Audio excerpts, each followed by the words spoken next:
नमस्कार, मैं उमर अमन सेमवाल आज आपके सामने गढ़वाल का इतिहास भाग 3 लेके आया हूँ।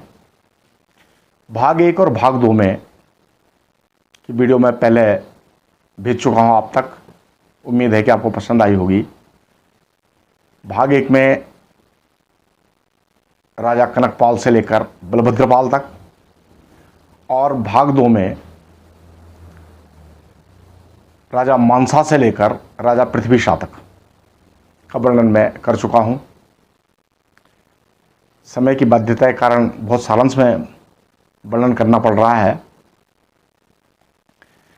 राजा पृथ्वी शाह के कार्यकाल पे हमने चर्चा की है। डॉक्टर यशवंत सिंह कटोच ने राजा पृथ्वी शाह का कार्यकाल माना है 1634 से 1664 तक और रतुड़ी जी ने 1646 से 1676 तक। मैं पहले भी कह चुका हूँ कि डॉक्टर यशवंत सिंह कटोच ने अभी 20-25 साल पहले तक ये तिथियाँ ढूंढ के निकाली हैं। मेरे ख्याल से 20-25 भी नहीं है, 10-12 साल ही हुआ होगा, लेकिन रतुड़ी जी की तिथियाँ लगभग 75 से 100 साल पुरानी हैं। तो डॉक्टर यशवंत सिंह कटोच जी की तिथियों को मैं ज़्यादा ऑथेंटिक मान रहा हूँ और उसी के अनुसार विवरण लिख रहा हूँ। तो राजा पृथ्वी शाह के जाने के बाद रतुड़ी जी ने मेदिनी शाह का वर्णन किया और मेदिनी शाह के जीवन की कुछ घटनाएं बताई। डॉक्टर यशवंत सिंह कटोच ने माना है कि मेदिनी शाह गढ़वाल नरेश नहीं रहे हैं। उनके अनुसार मेदिनी शाह का जीवन अधिकांशतः औरंगजेब के दरबार में ही कटा, क्योंकि सुलेमान सिकों को औरंगजेब के हवाले करने में राजा मेदिनी शाह बहुत बड़ा हाथ था। मेदिनी शाह के जाने के बाद उनका अल्पवयस्क पुत्र फतेह शाह गढ़वाल नरेश हुए। अल्पवयस्क होने के कारण उनकी माता रानी कटौची संरक्षिका रानी थी और रीजेंट रानी के रूप में उन्होंने राजकाल चलाया। उस समय हिमाचल से, यानी हिमाचली रानी के मायके से हरक सिंह कटोच के पुत्र, जिनके नाम क्रमशः भगवत सिंह, आलम सिंह, महिपत सिंह, दयाल सिंह व कलम सिंह था। ये इनको 5 भाई कटोच या 5 भाई कठैत भी कहते हैं।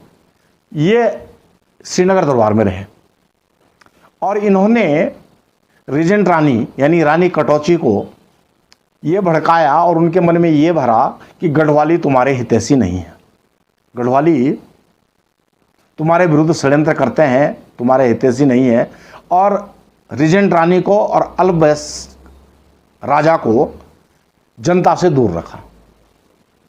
गढ़वालियों को ये बात बड़ी खलती थी कि बाहर से आए हुए लोग जो हैं हमारे राज के प्रशासक बने हुए हैं और प्रशासन इन्हीं भाइयों ने अपने हाथों पे ले रखा था, 5 भाई कटौचों ने। फलस्वरूप क्या हुआ कि शंकर डोभाल और पुरिया नेथानी के नेतृत्व में श्रीनगर में विद्रोह कर दिया जनता ने। शंकर डोभाल को ये कहते हैं कि शंकर मठ के महंत थे और पुरिया नेथानी, इन दो के नेतृत्व में विद्रोह हुआ। और कहते हैं कि विद्रोह इतना तगड़ा था कि 5 भाई कठैतों को पकड़ के नज़दीक में कोई सूखे का पर्वत था श्रीनगर के आसपास, वहाँ ले गए और उन 5 भाइयों की हत्या कर दी और उनके स्मरण में एक चबूतरा बना दिया वहाँ, है ना, जिसे कटौचों की चौरी, चौरी का अर्थ चबूतरा ही होता है, कटौचों की चौरी कहा जाने लगा और उसका नाम पड़ा। फिर राजा फतेह साहब जब वयस्क हुए तो फतेह शाह का राजकाल जो है वो डॉक्टर यशवंत सिंह कटोच के ने जो लिखा है 1664 से 1716 तक, बहुत लंबा राजकाल रहा इनका। और रतुड़ी जी ने 1699 से 1749 बताया, लेकिन कटोच जी का ज़्यादा सही लग रहा मुझे इस बारे में 1664 से 1716 तक राजा फतेह शाह का कार्यकाल रहा। राजा फतेह शाह ने अपने कार्यकाल में प्रथम तो सिरमौर पे आक्रमण किया और वहाँ के राजा रुद्र प्रकाश से संधि कर ली थी। बीच में पावटे में वो उस समय उनके समकालीन गुरु गोविंद सिंह थे, और गुरु गोविंद सिंह का नाम तो पूरे भारत के इतिहास में अमर है ना। सिखों का बलिदान है, कभी ना भूलेगा हिंदुस्तान वाली बात है, जिन्होंने देश की रक्षा के लिए सब कुछ निछावर कर दिया। गुरु गोविंद सिंह जी पे कभी भारत के इतिहास में चर्चा करूँगा तो विस्तार से चर्चा करूँगा, और हम लोग उनके योगदान को जानते हैं। तो गुरु गोविंद सिंह जी के साथ पौवटे में कुछ झड़प हो गई राजा फतेह शाह की, और उसमें गुरु गोविंद सिंह जी ने कहीं टिप्पणी की हुई है, किसी किताब में मैंने पढ़ा था कि अकारणी फतेह शाह जो है हमसे भिड़ गया। तो खैर कुछ गलतफहमी हो गई और बाद में सही भी हो गई थी। तो पौवटे में ये भिड़ंत हुई, बड़ा युद्ध नहीं था, थोड़ा मुठभेड़ थी। उसके बाद राजा फतेह शाह ने नीति के दौरों से दावा घाट पर आक्रमण कर दिया। दावा घाट में नहीं, तिब्बत पे। तिब्बती फिर खुरापाती करने लग गए थे, लेकिन यहाँ पे हमारे जो राजा थे, खासकर मान शाह, महिपत शाह, पृथ्वी शाह और फतेह शाह ने उनको हावी नहीं होने दिया, उनको कभी गढ़वाल की सीमाओं के अंदर नहीं आने दिया। और फतेह शाह ने भी तिब्बतियों को पराजित किया और उन पर कर नियत करके पुनः अपने क्षेत्र में पका दिया। अब इस समय कहते हैं कि औरंगजेब की सिफारिश पर सिख गुरु राम राय श्रीनगर आए और राजा ने की कृपा से उनको देहरादून खुड़बुड़ा में रहने की आज्ञा मिल गई या अनुमति मिल गई। देहरादून गढ़वाल का हिस्सा था उस समय। और कुछ समय पश्चात उनकी जो विधवा, जिनका नाम अफजा कुबेर, ने वहाँ पे विशाल गुरुद्वारे का निर्माण किया, और फतेह शाह ने 3 गांव राजपुर, खुड़बुड़ा व चाका गुरु मंदिर को जागीर दे दी। फतेह शाह के गुरु मंदिर को जागीर दे दी। तो ये फतेह शाह का राजकाल था। फतेह शाह के बाद उनके पुत्र उपेंद्र शाह राजा हुए, कुछ महीने ही रहे। उपेंद्र शाह के बाद उनके अनुज मतलब भाई दलीप शाह राजा हुए, परंतु कुछ समय पश्चात मर गए। और दलीप शाह के पश्चात जो राजा हुए उनका नाम था और राजा प्रतीप शाह। राजा प्रतीप शाह का बहुत लंबा कार्यकाल चला। राजा प्रतीप शाह का कार्यकाल यशवंत सिंह कटौत जी के मुताबिक सन 1717 से 1773 तक इन्होंने राजा प्रतीप शाह का कार्यकाल माना है। पुनः दोहरा देता हूँ, राजा प्रतीप शाह का कार्यकाल सन 1717 से 1773 तक। और इस पे मैं भी बहुत सेवर हूँ, क्योंकि राजा प्रतीप शाह की 1731 की सनद जोशियाड़ा के जोशियों को, उनके पूर्वज ईश्वरीदत्त जोशी के नाम से, ये मैंने स्वयं यहाँ पे जो गंगा मंदिर के पुजारी थे स्वर्गीय नारायण जोशी जी, उनके पास देखी थी राजा प्रतीप शाह की सनद। तो इसका मतलब राजा प्रतीप शाह का कार्यकाल कटौत जी ने बिल्कुल सही निर्धारित किया है। राजा प्रतीप शाह को उत्तराधिकार में एक बड़ा राज्य मिला। जेम्स हार्डविक के मुताबिक दून घाटी में उस समय 400 गांव आबाद थे, जिससे 94,348 रुपये वार्षिक आय थी। उस समय इतनी रकम बहुत बड़ी होती थी और 400 गांव भी बहुत हुए। इसमें से आधा श्रीनगर दरबार को जाती थी और आधा जो है, जो जागीर इत्यादि दे रखी थी राजा ने, उस पर खर्च हो जाती थी। उस समय दून में नाबदा में आजू महल कोई इमारत थी वहाँ पे, जहाँ राजा प्रतीप शाह रुका करते थे। और एक दूसरा नगर भी था जिसका नाम पृथ्वीपुर था, जिसको राजा पृथ्वी शाह ने बसाया था। अब दून वैली पे सहारनपुर के सूबेदार नसीबुद्दौला ने आक्रमण किया और उसने दून को जीत लिया। बाद में राजा प्रतीप शाह की उनसे संधि हो गई। अब प्रतीप शाह के कार्यकाल में एक जो बड़ी विभत्स घटना हुई वो ये हुई कि कुमाऊं पे रोहिलों ने आक्रमण कर दिया। रोहिला उनकी कोशिश अधिकृत थी, और देखे कुमाऊं का इलाका गढ़वाल से अपेक्षाकृत सुगम है। गढ़वाल बहुत दुर्गम है और कुमाऊं सुगम है। और मोहम्मद तुगलक का करचिल अभियान तो हमने सुना होगा, अनुमान लगाया इतिहासकारों ने कि वही करचिल कुमाऊं पे आक्रमण किया होगा। लेकिन रोहिलों का आक्रमण बहुत स्पष्ट है। रोहिलों ने में अली मोहम्मद रोहिला के सेनापति हाजी रहमत खान के नेतृत्व में कुमाऊं पे आक्रमण हुआ और उसी रास्ते वो गढ़वाल आ गए। अब उस समय जो उनकी सेना थी वो गढ़वाल आई, तो उसमें राजा का जो कुमाऊं के राजा उसमें लिखा हुआ इतिहासकारों ने वो कल्याण चंद का नाम कहा गया है कि उसमें वहाँ राजा कल्याण चंद थे। और राहुल संकीर्तन ने कहा है कि वो कुमाऊं से होते हुए गढ़वाल की मंदाकिनी और अलकनंदा उपत्यका में तक आ गए थे।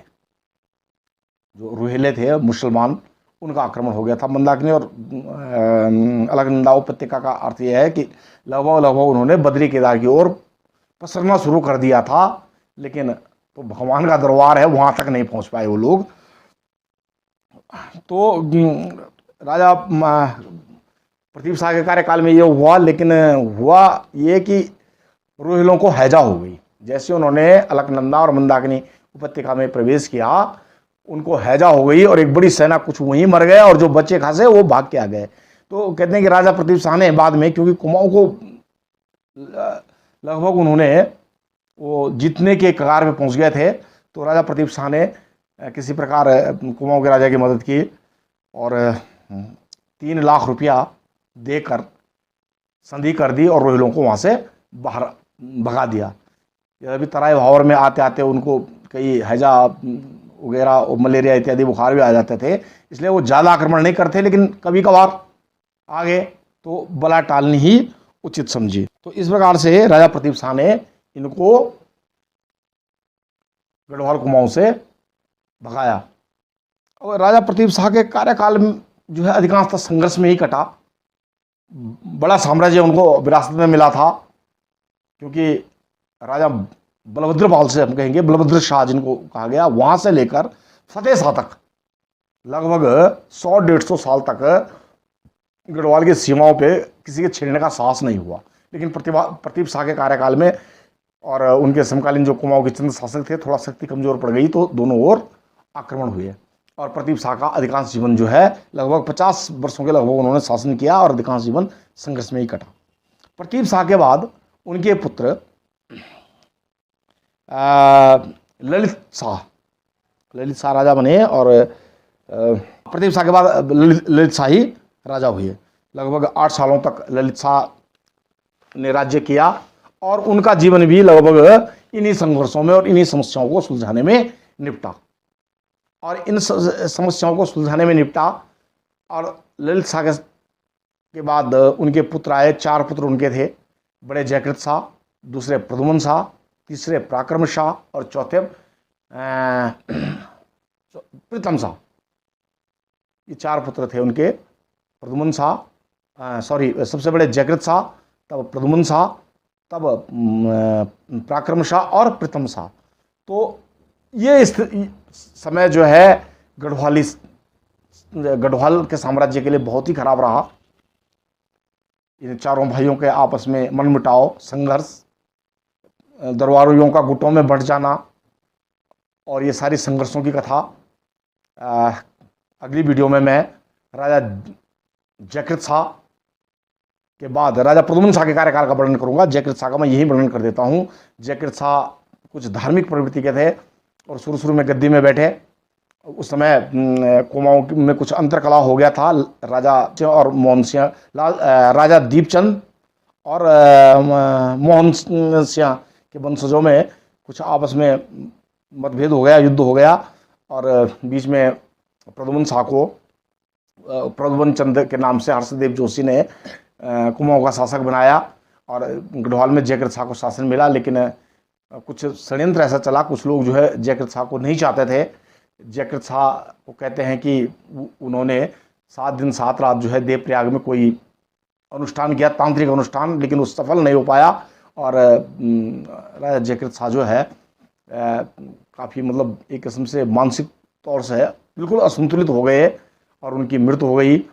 उनकी रानियाँ देवप्रयाग में ही अपने पति के सबके साथ कहते हैं कि सती हो गई थी और गढ़वाल राज्य को उन्होंने बहुत बद्दुआएं दी, है ना। और कहते हैं कि उनकी बद्दुआएं जो हैं गढ़वाल राज्य के लिए अच्छी नहीं हुई। तो शेष भाग अगले वीडियो में। इसी के साथ उम्मीद है कि आपको वीडियो अच्छी लगी हो। आप निवेदन है कि चैनल को सब्सक्राइब करें, लाइक करें और शेयर करें, कमेंट भी लिखें। इसी के साथ धन्यवाद। जय हिंद, जय भारत, जय उत्तराखंड।